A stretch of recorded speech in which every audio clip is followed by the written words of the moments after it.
안녕하세요. 매일 아침 말씀 묵상에 오신 여러분을 진심으로 환영합니다. 1월 11일 수요일 11조 언약 생각할 문제 말라기 3장에서 발견되는 약속과 의무는 무엇인가? 11조와 헌물 제도의 목적은 무엇인가? 오늘 우리에게 주는 교훈은 무엇인가? 말라기 3장에서 발견되는 약속과 의무는 무엇입니까? 말라기 3장 7절에서 11절의 말씀입니다. 만군의 여호와가 이르노라 너희 조상들의 날로부터 너희가 나의 규례를 떠나 지키지 아니하였도다. 그런즉 내게로 돌아오라. 그리하면 나도 너희에게로 돌아가리라 하였더니 너희가 이르기를 우리가 어떻게 하여야 돌아가리까 하는도다. 사람이 어찌 하나님의 것을 도둑질하겠으며 하겠느냐? 그러나 너희는 나의 것을 도둑질하고도 말하기를 우리가 어떻게 주의 것을 도둑질하였나이까 하는도다. 이는 곧 11조와 봉헌물이라. 너희 곧 온 나라가 나의 것을 도둑질하였으므로 너희가 저주를 받았느니라. 만군의 여호와가 이르노라 너희의 온전한 11조를 창고에 들여 나의 집에 양식 있게 하고 그것으로 나를 시험하여 하나님께서는 바벨론으로 포로로 잡혀간 유다 백성들에게 이야기하고 있는 것입니다. 너희 조상들이 나의 규례를 떠나 지키지 아니하므로 너희에게 저주가 임한 것이라. 너희가 내게로 돌아오면 내가 너희에게로 돌아와서 다시 회복시켜 주겠다라고 약속해 주고 계십니다.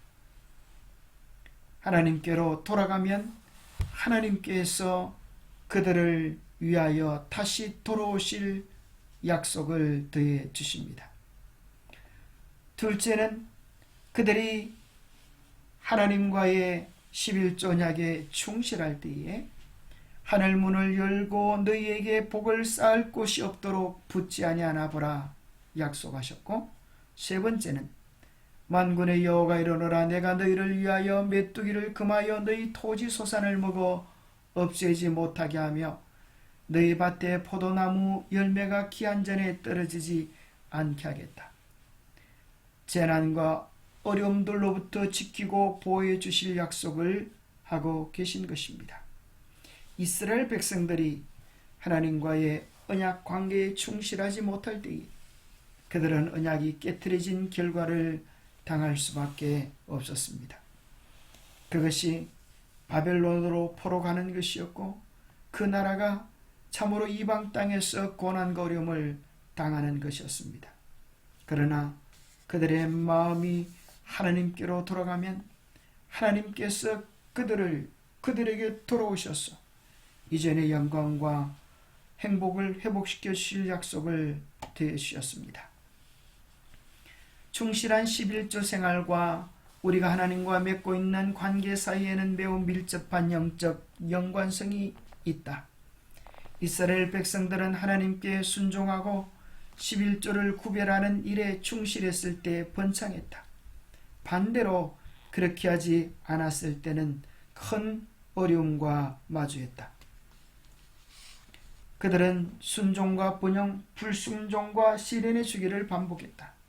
이스라엘 백성들이 하나님께 불충실했던 어느 한 시기에 하나님께서는 말라기 선지자를 통해 그분의 백성들에게 쌍방의 언약을 제안하셨다.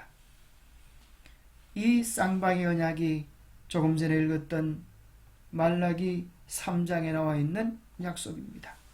하나님의 약속은 세 가지였습니다. 내게로 돌아오라 나도 너희에게 돌아가리라. 하늘문을 열고 넘치도록 축복을 부어주리라. 셋째는 황충을 금하여 토지 소산이 떨어지지 않게 하리라. 이스라엘 백성들이 해야 할 약속에 대한 의무들은 하나님께로 돌아가는 것이었습니다. 우리가 어떻게 하나님께로 돌아갈 수 있겠습니까? 라고 여쭐 때에 하나님은 도둑질 하는 것을 멈추라고 하셨습니다.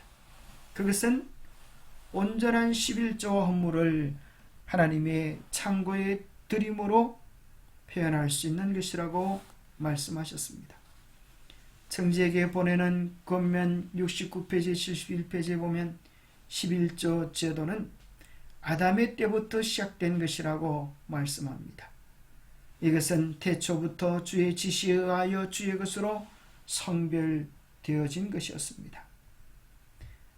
증언보감 1권에는 11조를 드리는 특별한 제도는 하나님의 계명과 마찬가지로 견고한 원칙 위에 세워졌다라고 말씀해 주십니다. 11조 헌물 제도의 목적은 무엇입니까? 부가태 주의 청지기 부장님의 설명을 인용해 봅니다. 11조 헌물 제도의 목적은 첫째,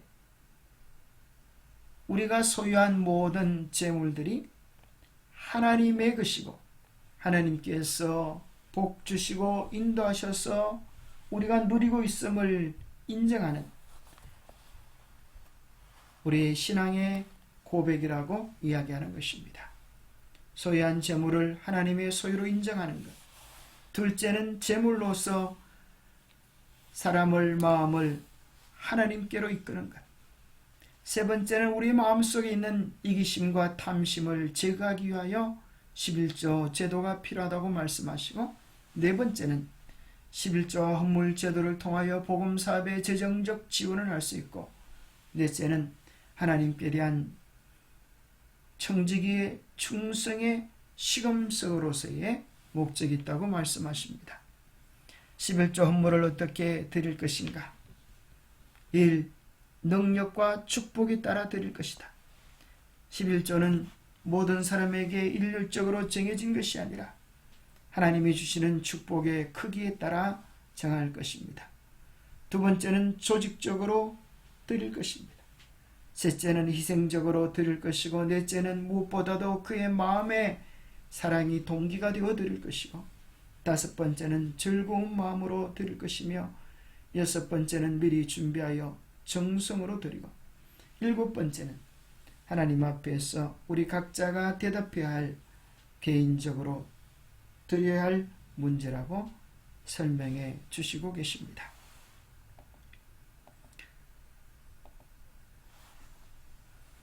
그대들을 위하여 독생자를 주신 분께서 그대와 언약을 맺으셨다.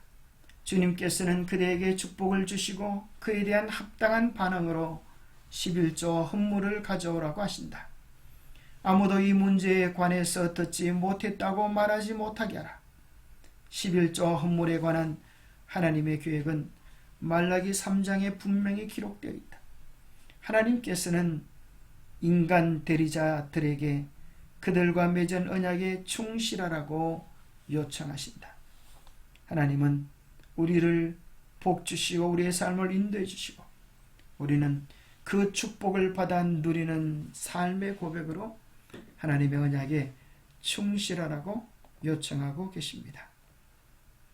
더 나아가서 11조와 헌물 제도의 정신은 십자가의 정신입니다.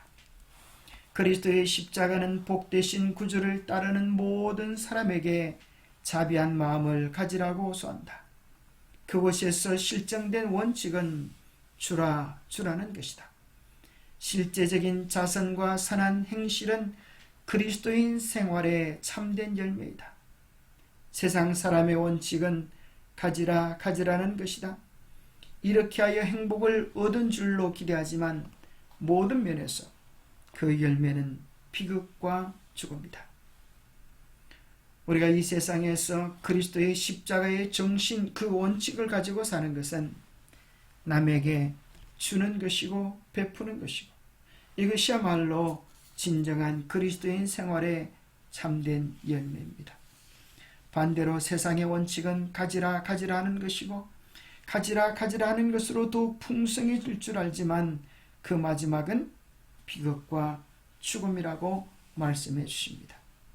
십자가에서 흘러나오는 피와 물은 생명수 강물이 되어서 우리의 마음을 구원의 은혜로 적시고, 그 은혜와 감동받은 우리의 심령은 다른 사람을 위한 섬김과 봉사와 구체적인 헌금 제도를 통하여 전달되어지도록 하나님께서 계획하셨습니다.